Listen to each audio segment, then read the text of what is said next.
Alright, I'm going to do some welding on the this in Wingroad today. Noticed both front door frames have these cracks forming, which is pretty garbage. Really not good. I mean, the car's got like almost 300,000 kilometers on it, so it hasn't ridden the car off yet, so it's probably not that bad. I've looked underneath. I don't see any deformation of the sills or the jacking points or the floors or the firewall or anything. I mean, I haven't had the engine out and had a good look, but it doesn't look like there's anything major going on. So I think it's just, judging from how dusty the car is and where I got it from, the last few years it's been driven pretty hard on some dirt roads. So I think that's just part of the age of the car. Probably all of them do it when they get to this age, I think.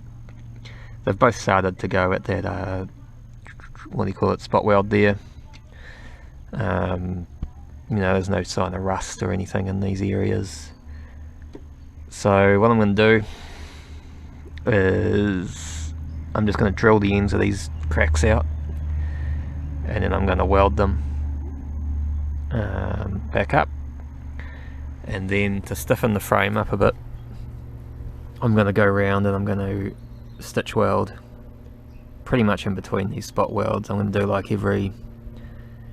like 2 centimeters of weld every 6 centimeters. So 2 centimeters, I'm going to mark out 6 centimeters gaps, and then at every line I'm going to weld 2 centimeters, if that makes sense. I'm going to do that from basically the height of the dash there somewhere to about there on this trim, so that's in line with the dash as well. I think that's going to be the area where it's flexing the most. Yeah, that's like an old thing people do with rally cars and drift cars and stuff, but don't know if it's done too much nowadays. It's kind of time consuming to do a whole car, especially if you're going to put like a roll cage in. But it works quite well to stiffen cars up. So this being a road car, I'm not going to go overboard on that, particularly anything in front of the firewall or behind the rear wheels I wouldn't do, just because of you know, crash zones and stuff, crumple zones. Like, it's a good trick to do if you want to win a destruction derby, because your panels don't cave in like they would, so you don't really want that on a road car, right? So depending on where you are, whether it's allowed or not, this is all going to be out of the way, so I think it will be alright. I mean, you're not going to have your door jam deform in a crash like that, or you wouldn't want it. It would be a pretty major crash. So yeah, the main problem usually is just trying to get the area clean. This doesn't look like it's got any seam sealer in that seam, so it shouldn't be too hard. I'll just hit it with a maybe wire brush, a flap wheel. That area won't be too bad to clean up. It's more like when you get lapped panels, like say this one, where it's just absolutely gobbed with seam sealer on there, would be really hard to, well, it's easy enough to clean the stuff on top, but there's seam sealer under the panel as well, so you got to get a wire brush deep in there and clean her up.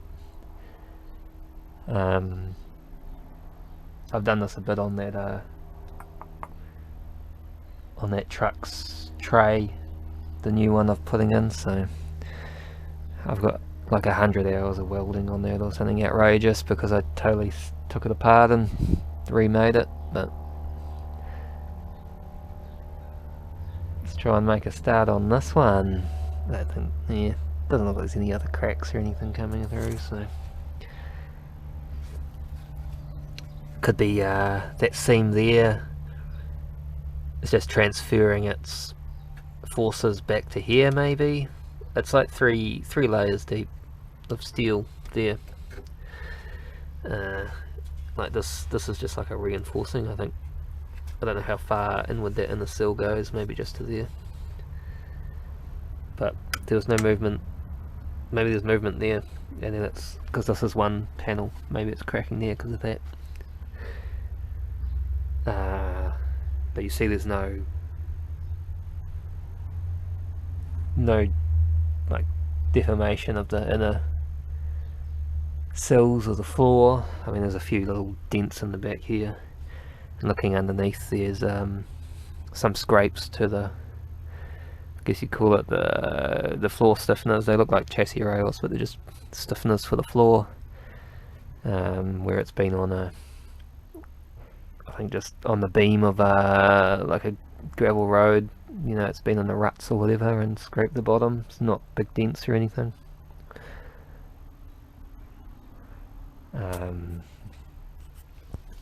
I also see of what's available online for these AD vans. They must race them in some sort of series, as you can get a beam that bolts onto these seatbelt mounts, and it like goes around here somewhere. It must stiffen this whole back of the chassis up, as well as strut braces. You've got like an upper strut brace and a lower control arm brace would probably be pretty good on something like this. So yeah, this is what I'm planning to do. So I've started from this level of trim here and gone more or less to the dashboard on the other side. I've just gone through and I've marked every 6 centimeters. I've put a line, and then at every line there I've done basically the thickness of this ruler. So weld that area, go to that next line, weld that area, and so on all around. And then I've done a bit of a longer weld there, try and strengthen that area up a bit. The other thing to do, it's unfortunately a bit of a funny shaped panel. I don't want to put a brace on top of it. What I would do, I'll try and get something up underneath it maybe and weld it in there, but I don't think it needs to be too stiff. As I say, it's, you know, a 23-year-old car, 300,000 kilometers, and it's not killed the car yet, so it's probably not that bad. Just those rough roads, I think, to it. You see it on cars that go around the world and that, on those rough roads, they get cracks a lot faster than the equivalent of a road car. Like driving a couple of years on a rough road is maybe the equivalent of driving 10 years on a normal road. So it'd be interesting to go look at some of these in the wreckers and see if any of them have that as well.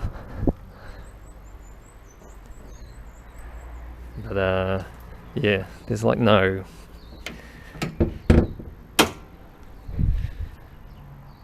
damage to the strut towers or anything. They don't look like they're blowing out. I don't see any ripples or anything on those rails. I know the back shocks have been redone. Well, those fronts have definitely been redone. They've got like wreckers riding on them, so I know those back ones were redone. So they were probably blown out and driven for a year or something on those gravel roads, and that's a good way to get some chassis damage bottoming out the suspension. So we'll clean this up and sort of weld that door up. So we got we were going to weld ground out. I just used a finger sander like that. So I just taken them slightly below the level, so when the weld bead is on top, it should come up to that original level. I'll have to move these wires, cover them up, cover the dash up. So I've done that all around. Drilled the root of that crack, so I'll weld up from there. Got my JDM maintenance stickers there. A little bit of writing still on that one. Peel those off when I paint it, I don't care. So I'll weld those and we'll have a look at the finish.